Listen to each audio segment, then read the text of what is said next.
Hey guys, what's up? It's Kelsey on Enjoy the Journey. Welcome to my channel.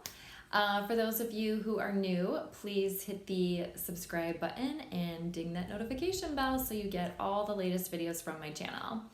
So today I'm going to get into morning routines. I mentioned that a little bit in my last video. They are just so important. It's so important rather to have a morning routine. I cannot stress that enough. So if you don't have one, get one. We're going to dive into some basic things to make sure you include in your morning routine, and then I'll probably dive a little deeper and give you guys some examples, some specifics of what I include in my morning routine. Ready? Here we go. All right, so morning routines. Virtually every peak performer, top performer, whatever you want to call it, has one. So that should tell you something. If you don't have one, you are behind, my friend. Get caught up, all right? Any person that you study who is a top performer themselves, or they study top performers, people like Tony Robbins, kind of ticks both boxes there, in my opinion. Tim Ferriss, if you don't know who he is, he studies the morning routines specifically, as well as other things about top performers. That's kind of a niche that he's gotten into. And when you study those things, like he has time and time again, you will come across the fact that every top performer in the world, the wealthiest people, the healthiest people, the most successful people, however you want to define success, I don't care how you define it. What's one thing, if the number one thing that all those people have in common is a morning routine. Now, when I say morning routine, you probably have one to some extent, whether you realize it or not. I think we all do. But when I say morning routine, I mean something very intentional, something that you are aware of, and something that's designed to kickstart your day. So we want to make sure it's not just the basics, obviously, that everybody does, like, roll out of bed, brush my teeth, comb my hair, whatever, things like that. Maybe, I know the first thing I do in the morning, I think it's what a lot of people do, is I open up all my windows, I open up the blinds, I turn on the lights. Light is a really good way to jumpstart your system. That is a scientific fact. One thing I found actually to that end, fun fact, is I have a lamp on my nightstand, right, as a lot of folks do.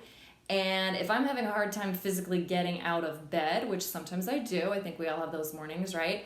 I will turn on that light. And turning on that light really helps me get out of bed. The first thing I do is I turn on music. I have my alarm clock / radio next to my bed. I know a lot of people turn their phone on first thing in the morning. Do not do that. We'll get into that later. Anyway, I think some form of music can be helpful to kind of wake your system up gently and get you going.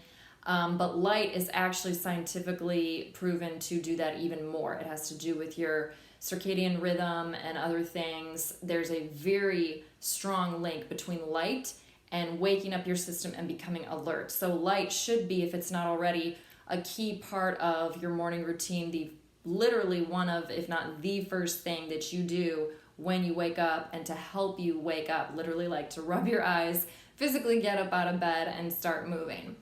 So that brings me to my next point, physical movement. Besides, again, just getting out of bed, you should be doing something more than that with your body first thing in the day.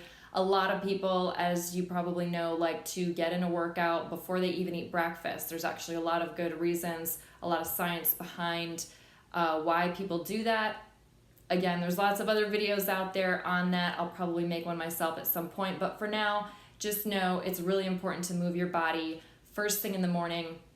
It can be after you eat, but ideally it would be before. And that's something I've actually gotten into recently myself. I used to eat breakfast first thing in the day for years, but turns out that's not the healthiest thing to do for a lot of reasons. If you, side note, are trying to get really buff and build muscle or even maintain muscle, you'll achieve that a lot better and faster. It'll be easier for you to do that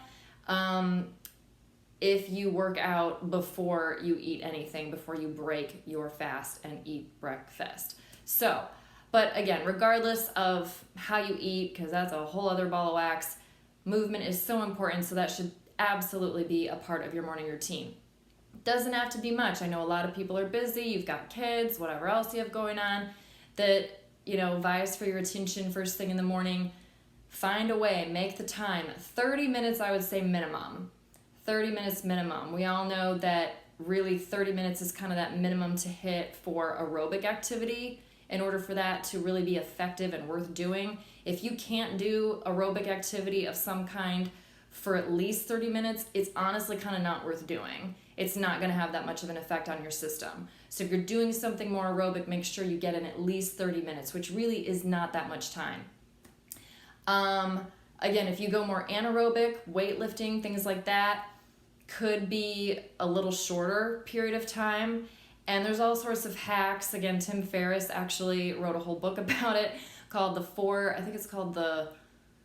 because he's got the 4-hour work week. Sorry, Tim, I apologize. I know I'm going to butcher this. I'll correct it in the description notes, trust me.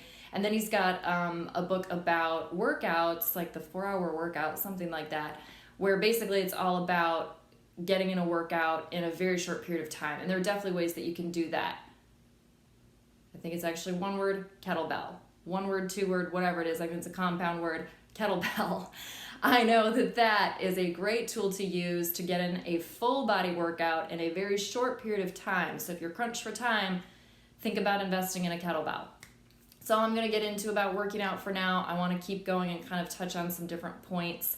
But yeah, get in your workout. Get it on, boys and girls. Get it on.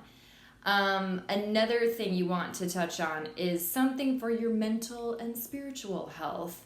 I've made previous videos about the 7 categories, as I like to call them in life. The first 3 all fall under the category of health. They are your physical, mental, and emotional health. So really, it's those 3 things we want to touch on in our morning routine. So we've kind of touched on the physical stuff. I'm going to touch briefly on the mental, emotional stuff now. Again, you will find people who have a morning routine, a very intentional one that they stick to religiously, literally 7 days a week, have some part of it that is for their mental and or spiritual health. You could arguably combine those into one category, so however you want to look at it, knock yourself out.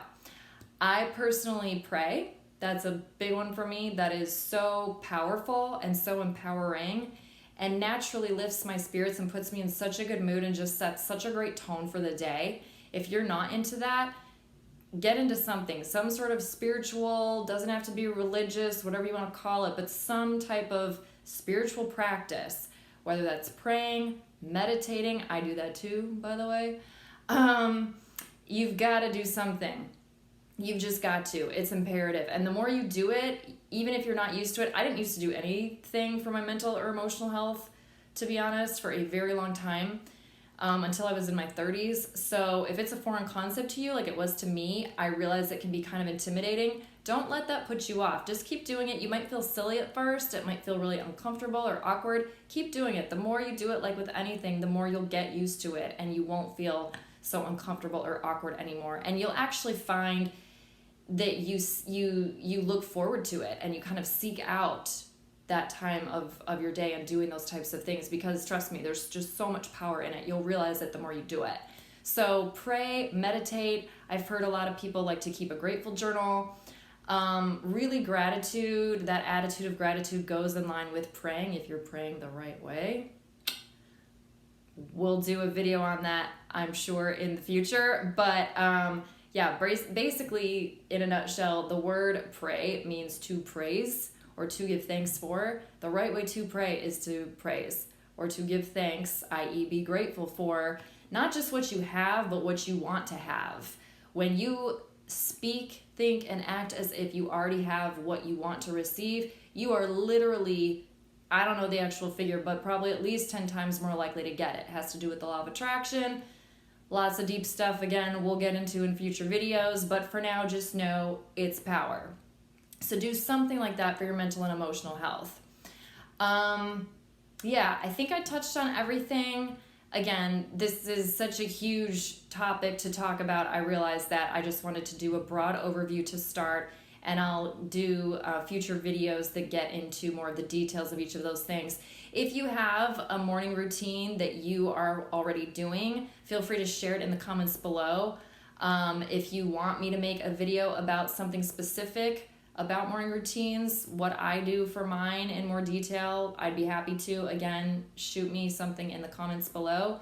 And as always, enjoy the journey. If you liked this video, please share it with your friends. I'd really appreciate it. This is a new channel, so I love the love. Yeah, thanks again for tuning in, and I'll see you in the next one.